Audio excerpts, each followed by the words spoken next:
Ok, hey, rebonjour tout le monde, mon nom est Max de la chaîne Décentralisée et bienvenue pour ce nouvel épisode où je voulais faire un retour sur des setups potentiels que j'avais donnés sur la page Facebook de la chaîne Décentralisée et Crypto Avenue pour regarder comment ça s'est passé à ce moment-là.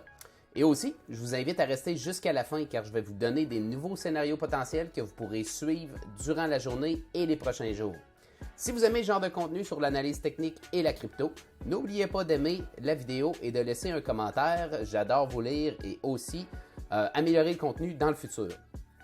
Je vous invite à vous rappeler aussi que je ne suis pas conseiller financier et que les scénarios potentiels ne sont pas une vision du futur. Je ne fais que me préparer à de potentielles éventualités. Ceci étant dit, allons à la charte. Donc, aujourd'hui, je vais faire les choses un petit peu différemment. Premièrement, j'espère que vous allez bien, que vous avez bien dormi. Ici, on est rendu, il est 6h30.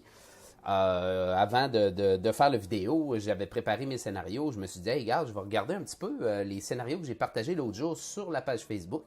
Puis on va regarder comment ça s'est passé. J'avais pas refait l'analyse à ce moment-là.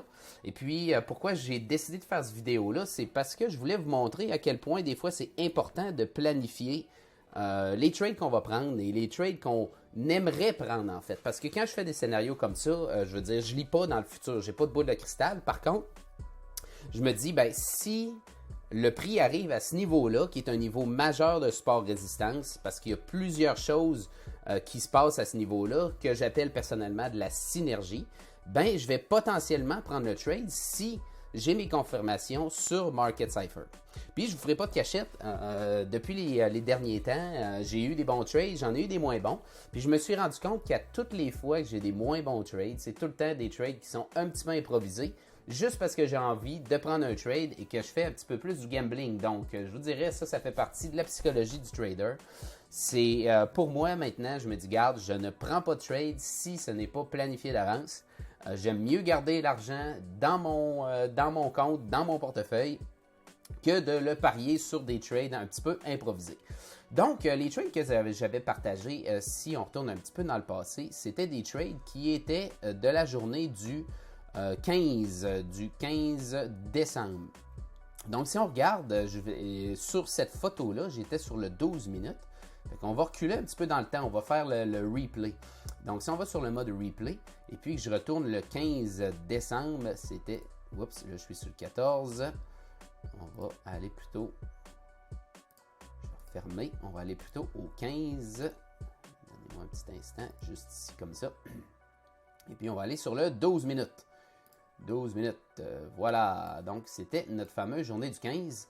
Et puis je pense que juste comme ça, on est exactement à la bonne place.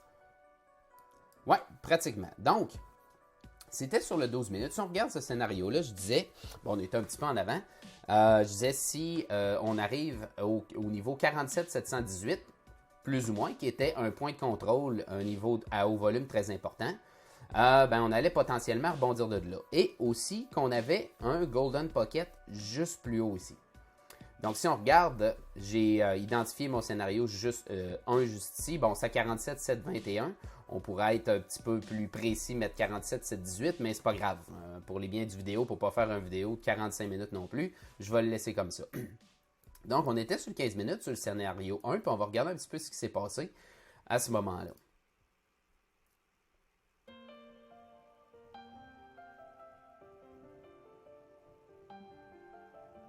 C'est sous, on est remonté, puis on a consolidé au niveau du Golden Pocket pour finalement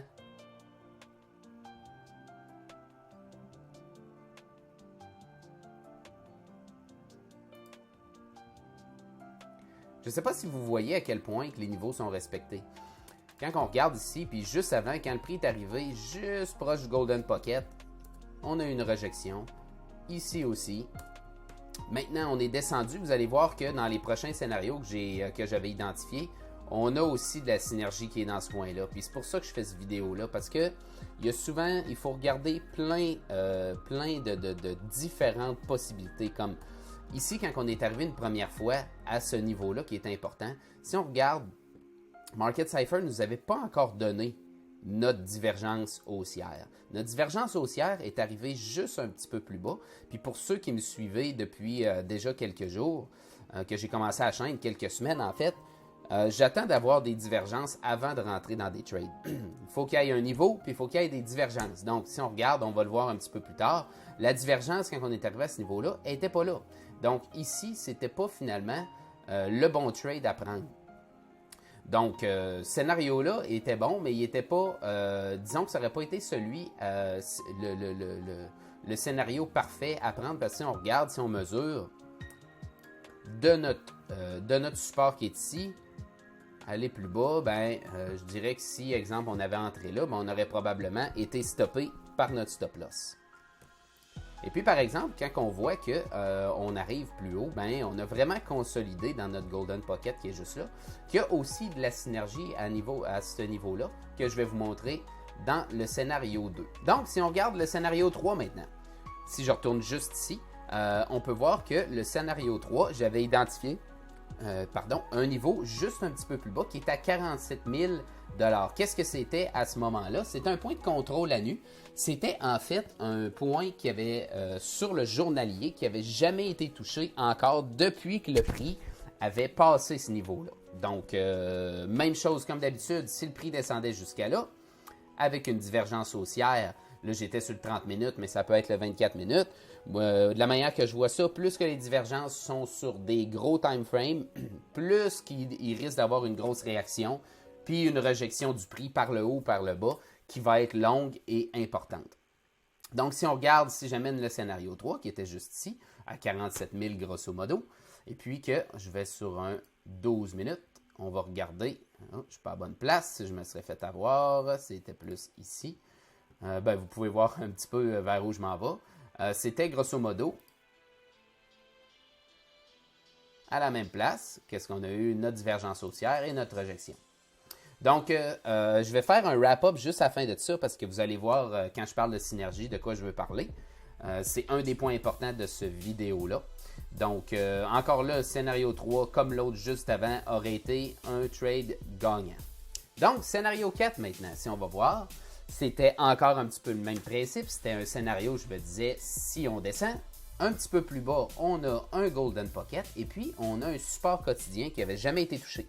Un support quotidien qui, depuis que le prix était passé, le prix n'était jamais retourné là. Ce qui veut dire souvent, très très très souvent, c'est des points qui sont réactifs une fois que le prix arrive là. Surtout quand ils ont de la synergie avec d'autres supports résistance ou des fibres comme le Golden Pocket. Donc, si on y va, on amène le scénario 4 qui est juste ici.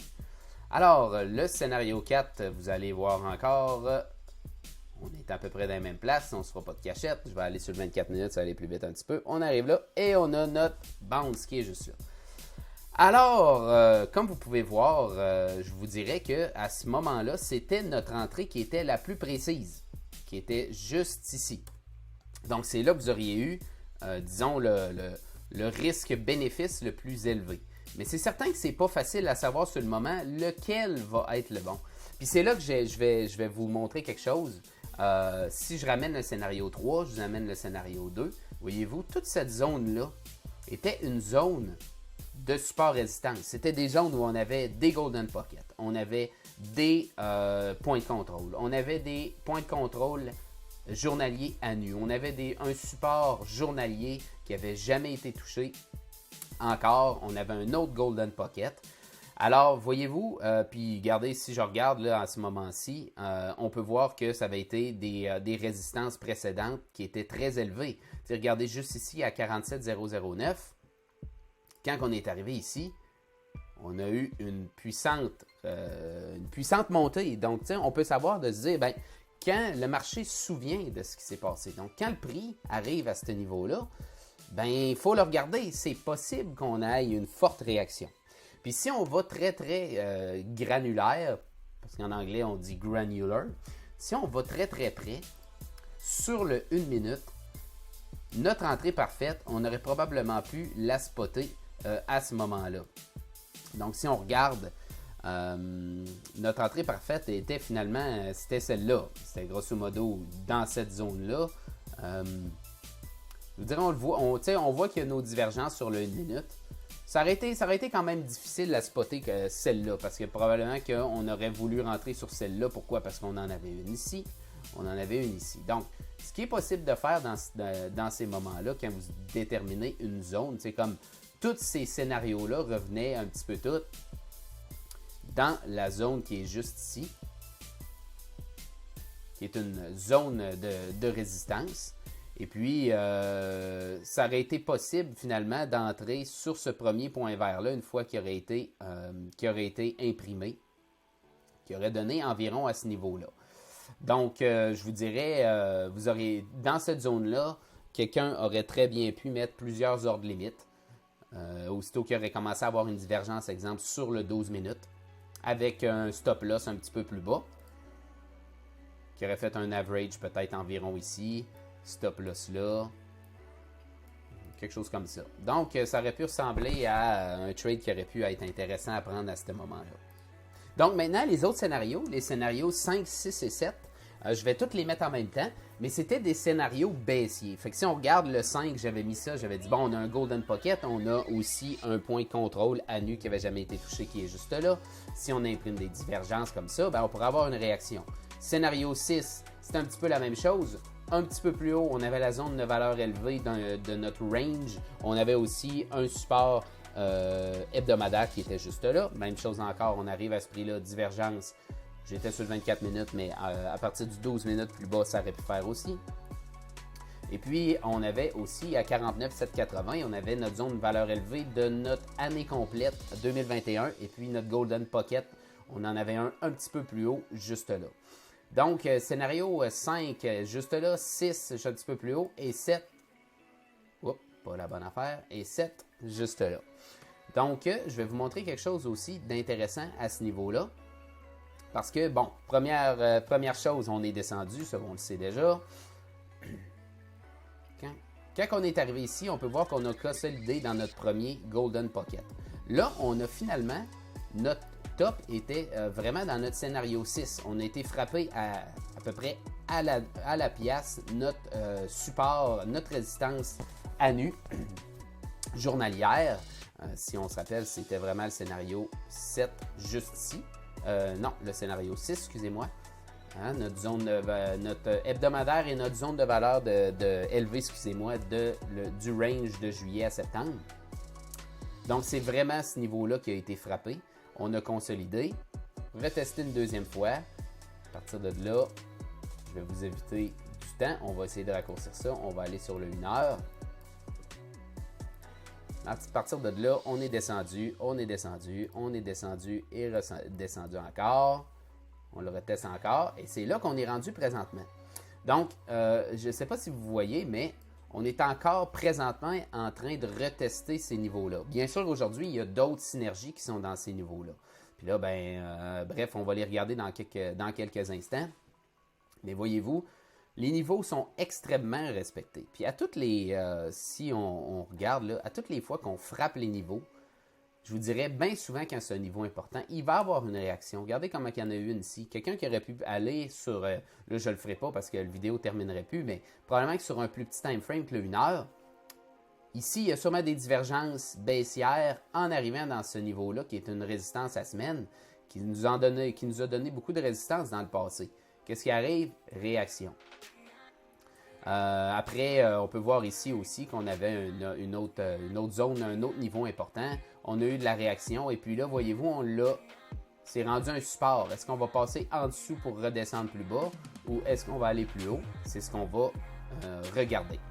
Donc, présentement, où en sommes-nous? Comme on a regardé dans la vidéo d'hier, on est entre notre moyenne mobile exponentielle des 200 derniers jours et puis notre moyenne mobile des 200 derniers jours simple. On a regagné, on était passé sous cette zone-là, on l'a regagné. Fait que là, si je regarde un petit peu plus pour aujourd'hui, qu'est-ce qu'on pourrait s'attendre? Je vous dirais que premièrement, si je vais sur un plus petit time frame, exemple sur le 1 heure, on peut voir clairement que on est en train d'imprimer sur le 1 heure une belle grosse divergence baissière. Donc, qu'est-ce qu'une divergence baissière? C'est le prix qui monte et puis le momentum qui descend. Ce qui veut dire que là, présentement, il y a un débalancement qui est en train d'arriver. Et puis, quand on regarde notre boîte qui est là, on a plusieurs choses. Si je retourne sur notre journalier, on peut voir ici qu'on a notre moyenne mobile exponentielle qui arrive exactement là, au 49 814. Ensuite de ça, qu'est-ce qu'on a d'autre? On a mettre une barre horizontale. Si vous voyez juste ici, on a un support journalier qui n'a jamais été touché, qui est celui-là juste ici. Ensuite de ça, si je vais sur ma charte à la semaine, on a la même chose. On a une résistance à la semaine qui n'a jamais été touchée. Alors, ça donne de la synergie qui nous dit que c'est possible qu'on ait une réaction à ce niveau-là si on continue à avoir nos divergences. Et puis, je vous dirais qu'on en a une, sauf que vu que le money flow est dans le vert, on voit notre VWAP est en train de revirer. Je m'attends à ce qu'on monte encore, que même si on l'a déjà, qu'on soit capable de swinger un petit peu plus haut. Donc, j'ai mis un scénario ici à 49 831, aller jusqu'à 50 054. Qui sont des niveaux que je pense qu'on pourrait avoir une réaction potentielle. Si, exemple, on irait les frapper juste ici, et puis que notre momentum ferait quelque chose encore comme ça. Donc, pendant que notre momentum, lui, baisserait, ben notre prix, lui, il continue à monter dans ces zones-là, et puis on pourrait avoir une réaction et puis une descente à partir de là. Donc, si jamais on a notre fameuse rejection qui est juste ici, ou que je m'attends d'avoir du support un petit peu plus bas. Premier support serait juste ici. Ça serait un des meilleurs scénarios, à part le retest de notre ligne de tendance. Donc, si on regarde qu'est-ce qu'il y avait à ce niveau-là, rapidement, si, il y a différentes choses.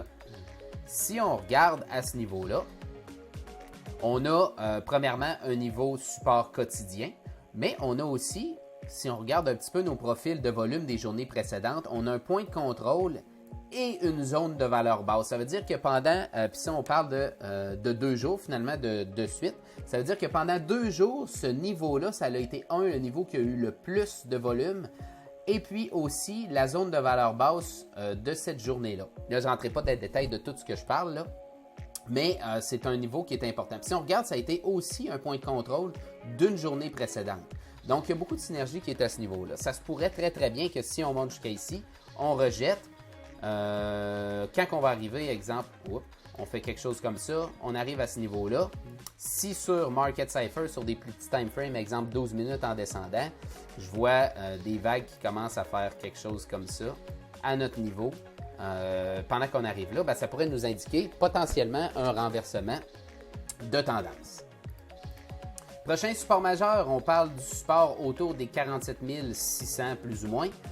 47 600, comme on peut voir juste ici, ça a servi de résistance. Quand on était par-dessus support, résistance en dessous, support par-dessus. Donc, on voit qu'on a beaucoup aussi de synergie à ce niveau-là, en plus d'avoir un retracement de Fibonacci Golden Pocket.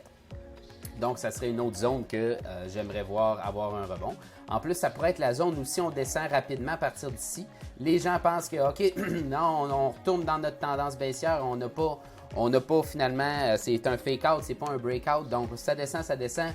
On arrive à ce niveau-là, on a un wick qui vient toucher juste ici, qui serait notre retest de notre ligne de tendance baissière. Ça pourrait être le moment où on pourrait avoir un rebond.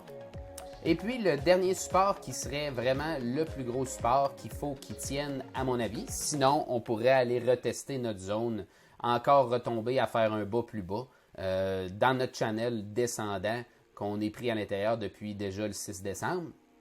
Donc, ça se trouve à être juste ici. Qu'est-ce qu'on a dans ce niveau-là? Écoutez, on a beaucoup de supports. On a un support mensuel, on a un support à la semaine, on a un support à la journée. On a aussi le point de contrôle. Je crois que c'est de notre année 2021. Non, c'est de notre... Et voilà, c'est de notre range de juillet à aujourd'hui. Donc, depuis le début, depuis l'explosion de prix du mois de juillet jusqu'à aujourd'hui, c'est l'endroit où ce qui s'est échangé le plus de Bitcoin, c'est à ce niveau-là. Donc, c'est vraiment pas quelque chose qui est à prendre à la légère. Alors, moi, ça serait mon target, personnellement. Si on monte ici, si on est rejeté, j'aimerais voir ici parce que en plus, c'est notre ligne de tendance. Donc, je vous dirais, là, cette zone-là, là, à garder de 4700, de 40, à peu près de 47 000 aller jusqu'à 47 130, là, grosso modo, là, plus ou moins. On peut avoir un wick qui rentre. Je vous dirais que c'est un niveau qui est extrêmement important.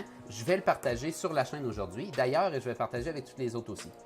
Donc, je vais rajouter une information de dernière minute. Je vous dirais que présentement, on est en train, c'est pas confirmé, mais on est en train d'imprimer un point rouge sur le 4 heures, ce qui signifie un petit peu la fin d'une poussée. Quand on l'a sur le 4 heures, on voit que aussi notre VWAP pointe vers le bas. C'est plutôt baissier. Donc, ça serait peut-être le mouvement qui nous amènerait à aller tester les points plus bas. C'est possible. Ça ne veut pas dire nécessairement qu'on aille tester ces points plus hauts-là. J'aimerais bien ça. Si on regarde sur un plus petit time frame, exemple 24 minutes, on voit que depuis un bon bout de temps, la divergence baissière est là, le flot de capital descend. Mais regardez, on est en train de courber ici. J'aimerais vraiment ça, avoir juste une petite montée un petit peu plus haut, aller toucher ça pour être rejeté après. C'est mon souhait. Si ça n'arrive pas, c'est pas grave. Je vais attendre. Je vais pas. Si je vois qu'on commence à descendre ici, comme ça, finalement, on remonte pas au niveau, on se met à redescendre. J'embarquerai pas d'un short ici qui serait juste très très proche de mes supports. Je vais plutôt attendre de voir, ok, j'ai-tu des divergences à ces supports-là pour potentiellement, je dis bien potentiellement, prendre un long. Donc, c'est tout pour aujourd'hui, les amis. Si vous avez aimé la vidéo, je sais qu'elle était un petit peu plus longue. Par contre, je pense que c'était du contenu qui était vraiment important et j'espère que vous avez trouvé intéressant. Pour ce qui est du reste, je vais partager d'autres scénarios sur la page Facebook de la chaîne décentralisée et aussi Crypto Avenue. Si vous voulez venir nous suivre là, c'est dans la description plus bas. N'oubliez pas de mettre un like, n'oubliez pas de partager, n'oubliez pas de commenter. J'ai envie de vous lire, j'ai envie de savoir si c'est du contenu qui vous intéresse. Et puis, si ça vous intéresse, ben, abonnez-vous aussi à la chaîne pour voir mes prochaines vidéos qui s'en viennent. Alors sur ce, je vous souhaite une belle journée et on se reparle dans une prochaine vidéo.